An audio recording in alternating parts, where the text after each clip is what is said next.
Hi, I'm State Representative Kate Klunk. Today we're going to learn about Hanover history. We're going to take a trip to the Hanover Area Historical Society's Wareheim Mansion, and we're also going to take a trip to the Pennsylvania Room at our local library. Right now with me is Jim Schuman, former past president of the Hanover Area Historical Society. Jim, thank you for having us here today. I'm thrilled to have you. So the beautiful room that we are standing in, where are we today? This was the library in the Myers Mansion with the former owner, C.N. Myers, who was one of the co-owners of the Hanover Shoe Company. So the Hanover Shoe Company, this was one of Hanover's biggest industries. It was the industry for many years. For many years, and that's one of the big architectural buildings in Hanover, is that old Hanover Shoe building that's now apartments. My office, actually, the Young Manor, used to be the, Jim, do you know what my office used to be? If you know your Hanover history. It was the offices for the shoe company. Exactly. So Mr. Myers was one of the senior executives, co-owner of Hanover Shoe. Now this mansion, if my memory serves correct, there is a twin. A fraternal twin. It is the mirror image of this, mainly because of the fact that its location has its side street to the left of the building, where our side street is to the right of the building. And that's the Shepherd Mansion. That's the Shepherd Mansion, still owned by the Shepherd family. On Frederick Street. So these two gentlemen were very, very deep. Like that. And those two families are two of the very long-standing families here in the Hanover area. What are some of the other long-standing families here in the Hanover area? Well, I think we have to go back to where your offices are located. The Young family was the most prominent family before Shepherd and Myers arrived in Hanover. Not only prominent, but wealthy. They had a business where the main thing that I remember about it was they made Captain Applejack liquor. And the smokestacks that are over across from the building, several blocks, that was their location. They also had a granary over in that area. You have the Mao family. They've been quite predominant in Hanover. And one of their biggest contributions was St. Matthew Church with the Tiffany window in it. Those would be the main old-time families that I would think of at this point. And then it goes down into other connections of those families. Well, one other name that's synonymous with Hanover is Nace. Well, we're going back into ancient history now, yes. With the Nace House. Yes, that was an EAS, now we say NACE. There were two Naces that came to town. Georg, who was a tanner of hides that came from Baltimore, Maryland, because he was looking for tanning materials. He had the leather pelts. And he bought a property just north of the square and back several blocks on Chestnut Street. He ran that. He came in like 1763, and he ran it to 1781 when he sold it to his brother Matthias Nace, who built what is now known as the Nace House. His son happened to be the first burgess or mayor here in Hanover. And so the Nace House is part of the Historical Society's collection. It was our first gem. And now we're standing in the second gem, and I know that there is a third gem that was just added, and that's part of this property. Well, we can be talking about two things here. The Carriage House, or we can also be talking about the fact that we have the Yellen Memorial Library, which is located closer to the center of town. And that's where individuals can come and learn more about Hanover history, do research on their families? We have a wonderful resources there, and I have to give credit to Marvin Mulhausen, who has been curating this for many years. And yes, you have research for genealogy. You also have research for any other types of records in the area. So anything from industrial history to churches. If somebody wants to learn more about a particular ancestor or maybe a famous Hanoverian? Well, yes, probably famous Hanoverians. So what's your famous, most famous Hanoverian? My favorite, most famous Hanoverian is John Luther Long. Now, many people say, who? He is the man who wrote the story upon which the opera Madame Butterfly is based. And he had an aunt and uncle who were missionaries in Japan. And he loved the stories that they told, so he wrote a play, and it was being performed in England. And Giacomo Puccini, the opera writer, composer, saw it and said, this has to become an opera. And that's how we have Madame Butterfly with Hanover roots. Very, very deeply rooted, but when my mother told me that the opera was written in Hanover, and I said, oh yes, Giacomo Puccini, and she said, get smart with me. Well, Jim, thank you so much for giving us a little bit of a taste of Hanover history and an overview. We're going to join some of your friends from the Historical Society to learn more about the next chapter in the Historical Society's history here in town. So I'm here with Ken Weiler, who is part of the museum committee here with the Hanover Historical Society. Exciting times with the Carriage House Museum. So I know that we have a couple different potential exhibits, but the main showcase is going to be the Hanover car. Hanover car, and we also have a courting buggy of how social dating was done back in the 1890s and the early part of the 20th century.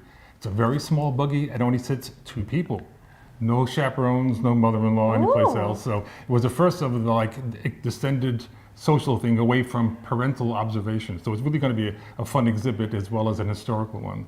But the Hanover car probably will be the most technically interesting because many people don't know that Hanover used to manufacture automobiles from 1924 to roughly 1927.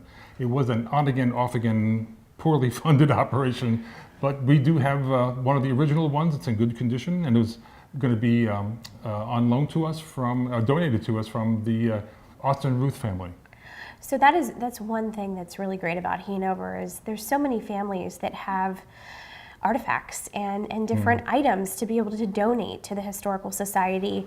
And so the museum is going to be that depository for all of these Hanover artifacts, correct? One of the things in Hanover, which is full of, like you said, barns and attics and basements, full of historical items that pertain to Hanover's history, but there's no place to exhibit them. Hanover never had a permanent museum. We're going to make that possible, hopefully by the spring or summer of next year, 2019. The Hanover car was going to be one of our nice big chief exhibits, so it's going to be an interesting time to show all that material off and be able to make it a permanent exhibit and be able to share that with not only the citizens of Hanover, but as well as visitors to Hanover. And that's one reason why the York County Convention and Visitors Bureau Tourism grant program saw some promise Very helpful. in the Carriage House project, and you were the recipients of a grant, correct? Correct. Funding is always on short receipt, especially when it has items dealing with historical nature as opposed to funding social programs. But we were very fortunate and very gratified to be able to get some assistance funding through the grant program, and it's going right into the building of the museum, which is not an inexpensive project. I can only imagine. And so the Hanover car is going to be the focal point, but you're going to have rotating exhibits, correct? The museum is not as big as we'd like to have it, but it is attached to the Wareheim Myers mansion building here. So we're going to depend heavily on what we call rotating exhibits. A quarter of a year, half a year, 3/4 of a year, into the public for exhibition, then out, and then new objects will go in its place. And so right now, anyone can come and tour the mansion that we're in Correct. today, correct? We're open Wednesdays and Saturdays, 12 to 3, and by appointment on special occasions as necessary, as well as our rentals. And I've been here for a number of events. It's a good. it's a beautiful location for a wedding or a bridal shower. This building is absolutely gorgeous. We've been and, very fortunate in having it part of our history. and this building was donated by Mr.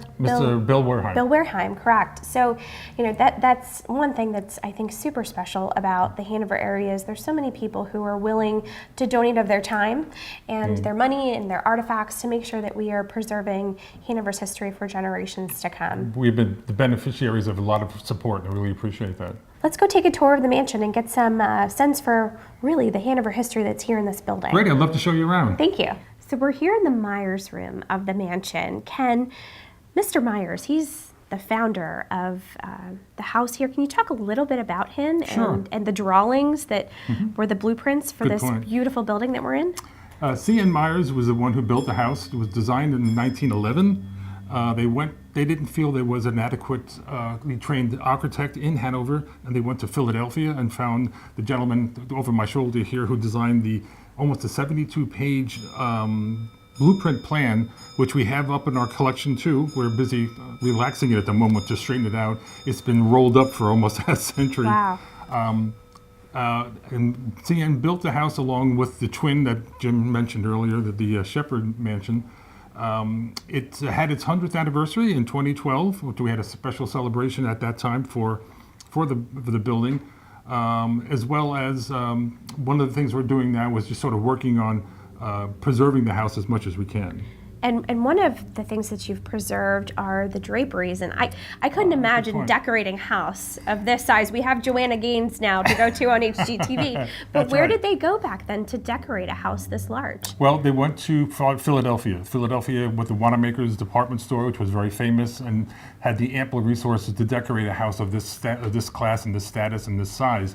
But even then, it was a very difficult building to heat in the summertime and cool in the wintertime.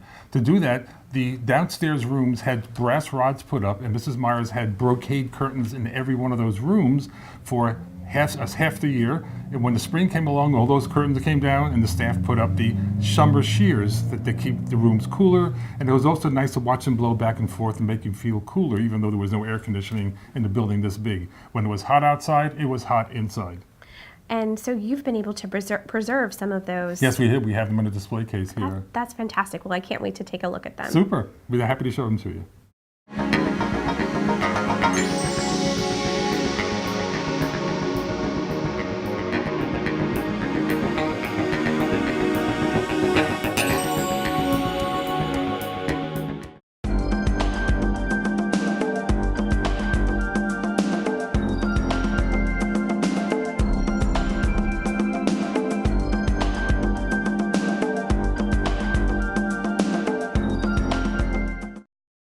Did you know that the state capitol is not only the epicenter of the Commonwealth's governing bodies, but was once home to 390 preserved Civil War flags?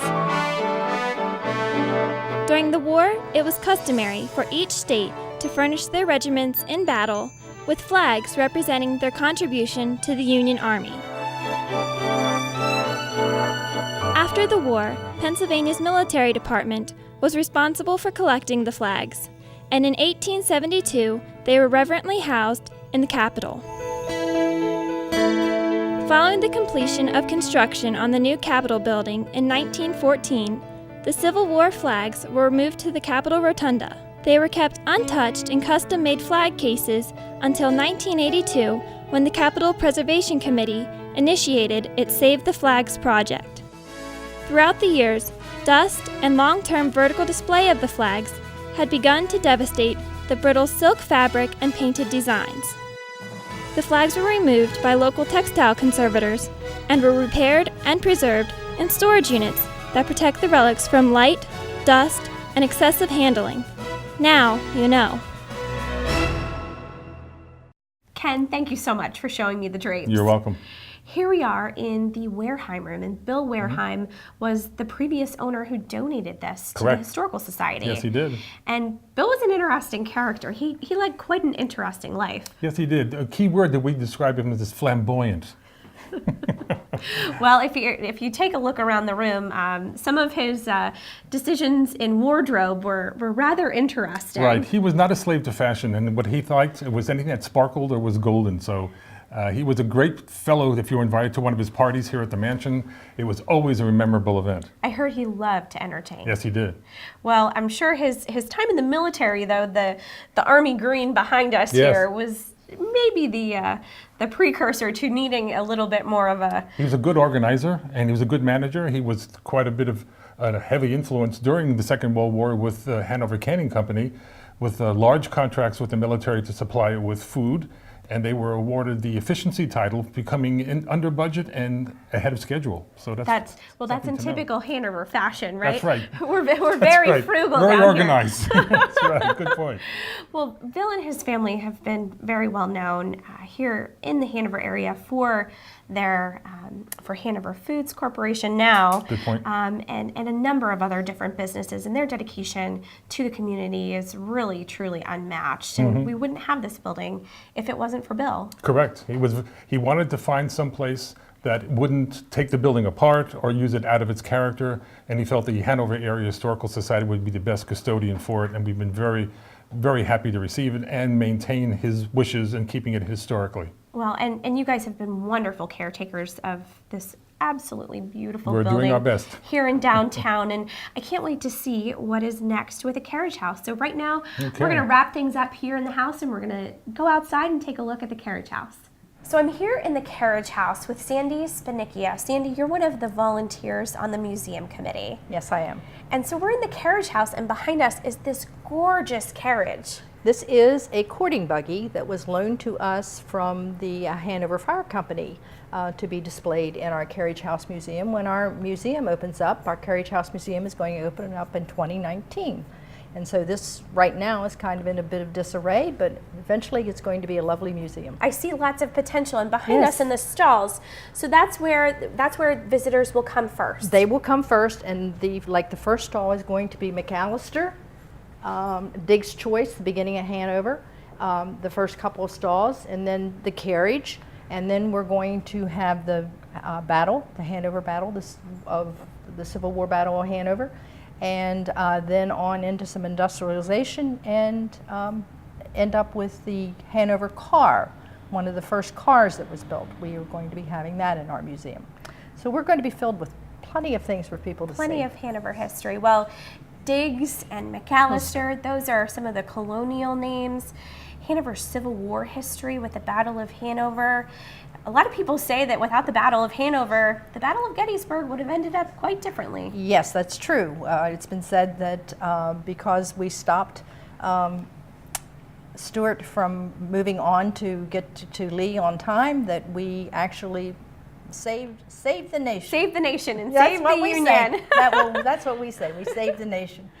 Well, I know up at the museum up in Gettysburg, there is one display where it says the Battle of Hanover, and it's very, very big. So even Gettysburg acknowledges that without us, they might not have had the victory You're exactly in right. Gettysburg. Yes, And exactly we wouldn't have had Abraham Lincoln coming through to give the Gettysburg Address. Yes, and he stopped here in Hanover, over on the street over there, and there's a marker there saying where he gave a little speech. He was on the train coming from Hanover Junction to Gettysburg. So yes, he did stop here in Hanover. And we've had a number of famous folks stop in Hanover. Yes. And Abraham Lincoln is certainly one of Right. them. George Washington, Martha Washington, and even President Nixon was here. So we've had a lot of folks We've come had to a lot of little old folks. Hanover. Little old Hanover, yeah. Well, I'm really excited to see this museum take off. So next year is going to be your grand opening. Big year next year, 2019.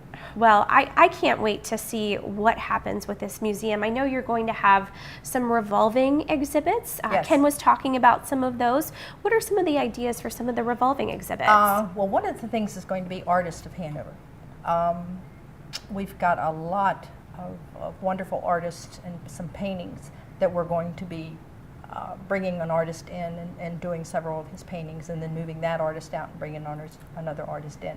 Another big thing we have is Forest Park. We have some beautiful pictures of Forest Park. We have some roller skates, just other museum artifacts that we're going to be putting out for people to see, and creating memories of when people went to Forest Park to ride the rides and have fun. Well, that was well before my time. Yes. But I remember hearing stories about Forest Park from my grandparents. Yes. Who would go out there. So this is certainly going to be a place where people can bring their families to come, learn about Hanover history, learn about Hanover of the past, and really see where Hanover's moving today with the industrial portion. Yes. Because Hanover is still such an industrial town. Yes, it is, and it always has been, and that's because we have the two major crossing roads, the Monocacy Trail and the Susquehanna Trail that came together, Baltimore Street, Frederick Street, and that's why Diggs chose this area and why McAllister built Hanover right here, because he saw the potential of what an industrial town this could be. Well, I see the potential of Hanover every day. Yes. I am so glad the Historical Society is preserving all of the good things, all of the good parts of Hanover history, and sometimes the interesting, especially with some of the clothes that we saw upstairs from Bill Wareheim. Oh yes, he was quite old-fashioned. Quite the character. Yes. There's definitely some characters here in Hanover. We can't wait to learn more once the Carriage House opens next year. I'm looking forward to bringing my family here. I hope you will as well. The Historical Society is a great resource for you to learn more about Hanover history, to learn more about maybe your family's history with the Yellen Library. And one other great resource that we have here in Hanover is our local library with the Pennsylvania Room. And we're going to go now to the Pennsylvania Room, and Julie Mel is going to give us a tour on some of the resources available so you can start your family history tree right here in Hanover. We're here at the Pennsylvania Room at Hanover's Public Library with Julie Mel. Julie, thank you so much for joining us here today. So the Pennsylvania Room is where anyone can really come and learn about Hanover history, learn about your family's history if you happen to be from Hanover. And Julie, can you talk a little bit about some of the collection and items that we have here for individuals wanting to know more about Hanover's history or their family? Certainly. We have a lot of people that come in for family history. We have a lot of the families in the area have done books on their family, and we've cataloged a lot of those. We have newspaper records of birth and death. We've had some people go through the Evening Suns, which we have on microfilm, back into the 1800s. Basically, they took a picture of each page and just went with that. So we have some indexes, so it's a lot easier to find things. Photo collection of the area that people have donated photos over the years.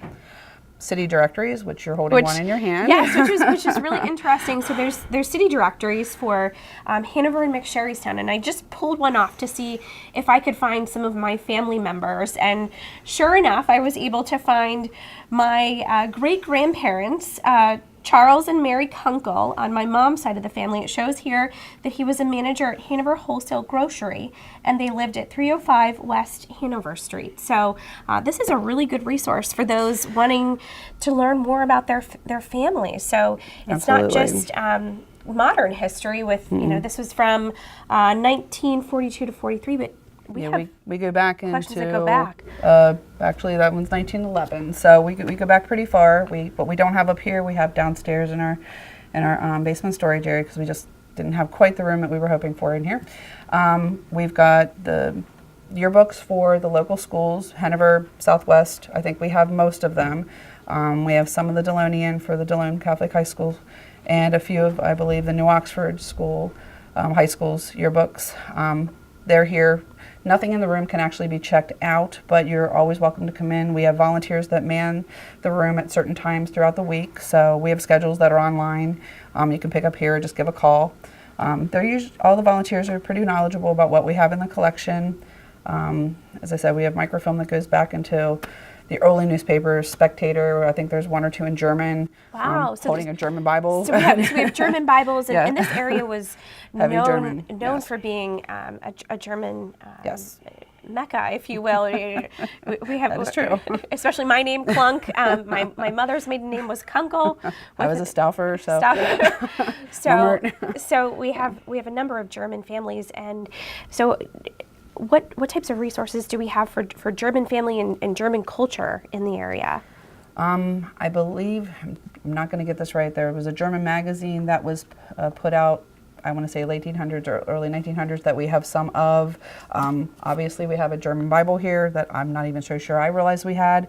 Other things that I think are in German, not sure if there's necessarily a translation for it if it's here, but the history itself in here would be basically, I would say, mostly German, because that was what the families were that settled the area. So. And Hanover's known for its industrial history. Yes. I was spotting some books up over here. We have one on the spinning wheels. So we had Hanover wire cloth. Let's see, trying to think. Ravona was Hanover shoe. Ravona spinning wheel. No.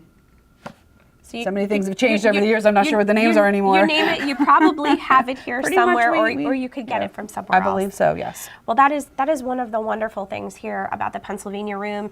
For those who are interested in Hanover history from an industrial perspective, learning more about Hanover's manufacturing businesses over the years, all of that information is here, and it's certainly at your fingertips. I know Julie and the staff here at Hanover's library, the Guthrie Memorial Library, are wonderful. If you want to learn more about a family member, want to research that genealogical history, there's resources here from Norners for Hanover High School, Delonians from Delone,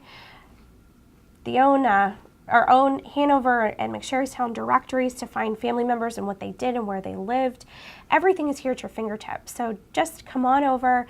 You can learn a little bit more about Hanover history. You can learn about your own family history here at the Pennsylvania Room. This is a wonderful resource, and I know it's made possible through a lot of donations from our local community members. Without them, we wouldn't have the public library here and these wonderful resources that really make sure that we can preserve that wonderful Hanover history that is ours. So thank you so much, Julie, for letting us come here and see the Pennsylvania Room and all that it has to offer for everyone who wants to learn more about Hanover history and their own family history. You're very welcome. So very happy you could come. Thank you.